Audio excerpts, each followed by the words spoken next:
This episode of Iwing Marketplace Highlight is presented by Claude Nchanji, the CPA.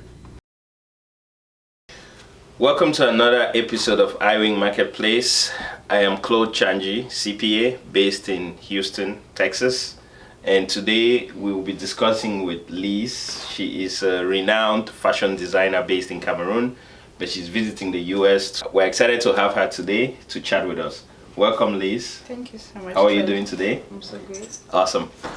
So we're going to chat with Liz. So Liz, tell us, what led you, summarize for us a little bit, because I know you're on a 5-year-long journey, so it's going to be a colorful story. But we want to keep it brief for our audience and just kind of give them a tip of the iceberg. Summarize for us what led you to go into fashion designing, and a very unique fashion designing, as you were sharing earlier. First of all, I will say my mom. My mom is the inspiration behind our brand. She was very passionate about clothes, and she used to sell these clothes from Benin, Cotonou. Another thing, I would thank the first ever client I had, which was my PDG as an engineer working with African Petroleum.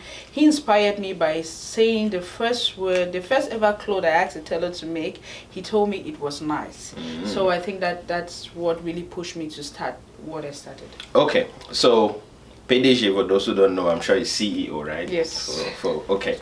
So now you mentioned that you an engineer, so that means that your background is in engineering. Yes. So tell us a little bit about your story, your training, and then how it translates to preserving the environment through the clothes that you make. I do have a background in environmental engineering. And with the fashion industry, it's also one of the most polluted industries now in the world.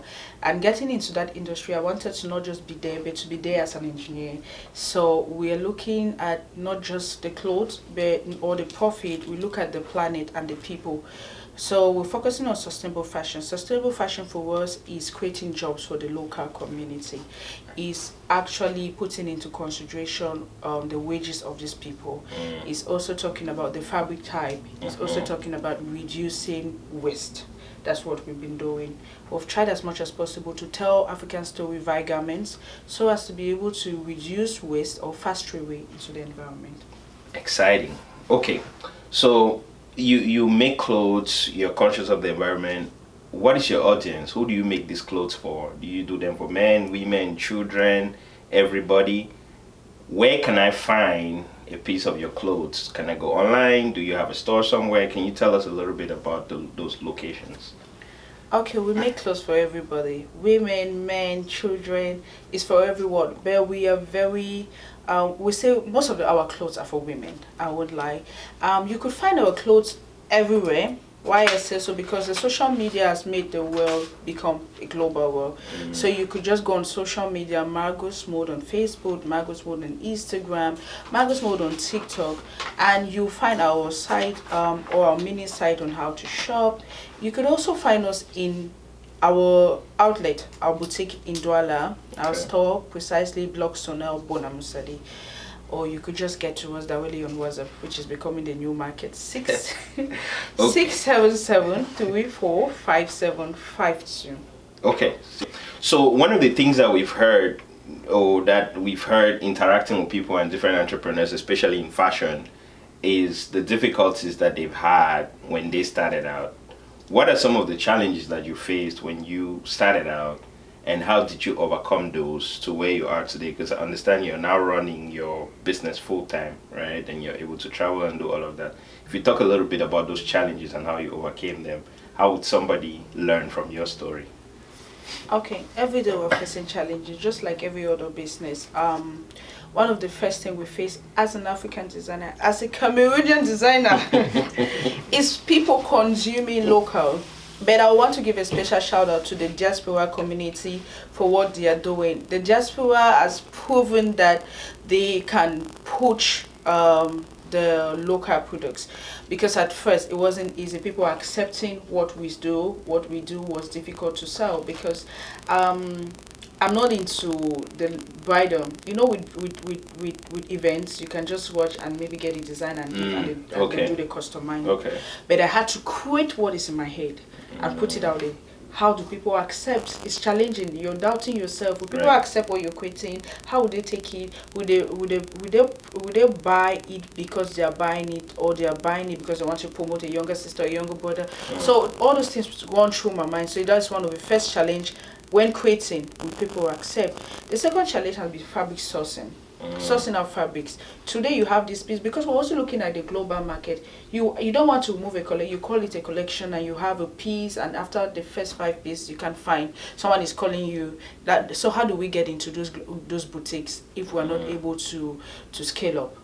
Not because we don't want to, but because we don't even have the fabric. And being that I'm running a sustainable brand, we're talking about consumption and production. So it has to be limited pieces, and the limited pieces, how are they being sold? The policies that govern us makes it very difficult for us fashion designers in Cameroon. I don't know about other countries, but I would say in Cameroon, it's not been an easy thing to run a business, and not just a business. Running a business as fashion wear, and the policies that governs that environment, that particular sector is very low. Nobody's talking about arts and culture when it comes to Cameroon. Right. Everyone's talking about football. Right. I definitely understand that. So now, from a translation perspective, how do you then translate those difficulties into sales? For example, I'm in the US right now, and you're visiting. If I go to your Instagram and see a piece that I like, can I DM you and you ship that to me? And how do you typically have situations like that for those of us who are here and want to order some of that? Are we able to do that? Yes, so that's one of the first things we had to work on as a growing brand. We were looking at the global market, and the first global market is our people in the diaspora. So what we do is, yes, you could easily DM us and we do your mailing. We work with standard measurements. Okay. When it has to do, Margo is more of a ready-to-wear brand. Okay. So when you see something that you like, we can DM, we can always mail it to you via DHL, via other mailing services. And then the nice thing about the community is someone is always coming to Africa that will say, well, get me this and I'll do this. So we thank them for doing that. And then while I'm around, with the summer spring collection that we just released, there are pieces available with me. So I'm touring around to see how every one of you could grab something from me directly. Okay. That is the beauty of Iwing Marketplace, that a business owner who has a shop in Douala can be having a conversation with us here in the US and be able to reach her clientele. So Liz, one of the things that I heard as I was doing my research on you is that you have something called a concept store, or can you share a little bit about that and how people can use that, especially people, there's usually that notion of people, let's say, traveling from here back home where they may not have somewhere to maybe take nice pictures or whatever. If you can tell us a little bit about what you've had and how maybe some artists have used your place to shoot videos in Cameroon and things like that, that would be good so that the audience can learn a little bit about that. Okay, so it's actually a studio. It's the same time the showroom for Margo's Mode, so it's a whole place. Okay. And the same production also goes behind the same building. The nice thing about the concept store, we call it the Studio 8 1960, is talking about craftsmanship. Okay. Like I talk about what we do as a brand. So Margo's Mode is an ethical luxury brand. We believe that when you walk into our environment, it's not just about the clothes, it's about the way the clothes are being placed on the way they are being hanged. The message, there is this connection with clothes and the environment for us. So with the concept store, I actually had to outsource everything that has to do with furniture back home. So I created everything about the store, and the nice thing is we wanted a space where, just as us as a brand, we'll be looking for where to take pictures that will stand out, that will look different. So we wanted not just to help ourselves, but other creatives that can come there, or content creators that can come do their, you can just come, you create your podcast. We have people like Beta Topo that come there and do their podcast. We create different beautiful sets. You could come and create, do your portrait pictures, even for professionals like to do their professional pictures. With branding, we always think it's just more about showbiz. No, even in your office job, we have profiling pictures. So we have a whole set of beautiful office that you can. It's also acting as a mini gallery for the artists that I work with. So the place their artwork there that people come is being displayed. You can buy a portrait and you carry it back home. So it's a little mini studio, very beautifully well crafted. Wow, it's a whole exciting universe there. I didn't even know that in Cameroon we could have something like that, but that I'm learning. So how does it work? So when I come in, do I need to pay you anything if I come and say, you know what, I want to sit here, take some pictures, or I want to shoot my video here? Do we agree on a price? Is it free? How's the pricing work? Okay, due to the fact that it's also a studio and we want to make it, it's not something that we want to make it common. It's actually a luxury rental space. So you book for a book. So we have a social media page where people book, and they will give you give us your date, or an appointment is being agreed maybe for an hour, 2 hours, full day. We have videos that have been shot there by Kumba Music. Full day bookings. We have a lot of other videos that have been shot there that are full team. We have full day bookings that like, okay, we know we're shutting down just for you that day. So it's on booking. It's strictly on booking. Wow. Okay.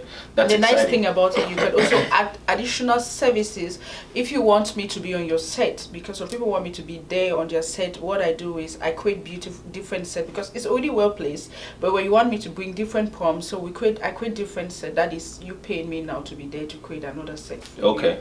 Yeah. Wow. So okay. That's a whole luxury of a whole universe of luxury, guys. Yes. So the takeaway brand, the takeaway message is that Margo's Mode is a luxury brand, and on top of that, everything associated with it, you know, it's just art and craftsmanship. And even you as a woman, you can come in. We have some beautiful happy hours where you can walk into the showroom. That is not when you're coming from Margo's Mode. You walk into the showroom, you buy something, and you come with friends. There are women that come there and they relax and they're having their chat. It's well placed. It's like a home. The nice thing, we wanted it to be like a residence where when you buy clothes, you still feel homely. We have seen how beautiful conversations have been raised from just clothes. Growing up, I saw how mothers will struggle to get these second-hand clothes we call quicker, and then they're arguing and they're chatting and they're smiling. So I still wanted to have that environment, but in a more luxurious, comfortable manner and private. That's exciting. Quality, simplicity, yet nestled in luxury. That's exciting. If you can please just remind our audience again where your location is in Douala, where they can go, you know, to enjoy that luxury, and of course book online as well. So we're actually in Bonamusa, the block Sonel, just opposite Opium Gold. Okay. Exciting. Opposite Opium. Bonamusa, here is a place for luxury people in Douala. We want to keep it short and brief because we want to keep the people engaged. I want you to have some last words for that young girl, or that young person, that young guy who is looking at you from Cameroon, because that's where you're from, and wants to pursue the same route like you. What words of inspiration can you give them for them to know that, you know what, their dreams are valid, they need to keep going? Okay, the first thing I will tell someone watching is believe in yourself first. You have to make sure that you trust what you want to get into. It's never an easy journey, because don't say, oh, you've seen this in the US. No, before we got here, we have worked so hard to be here. So you have to make sure you're working hard, you stay consistent, and you stay unique. Make sure you're innovative, because when you're different, you'll sell out. Perfect. You hear that, guys? When you're different, you will sell out. So we're going to wrap this up here today. Guys, thank you so much for tuning in and watching. We're going to share all the details with you. Remember, she is listed on Iwing Marketplace, and you can go there and search her Margo, MARGO''S, Mode, MODE.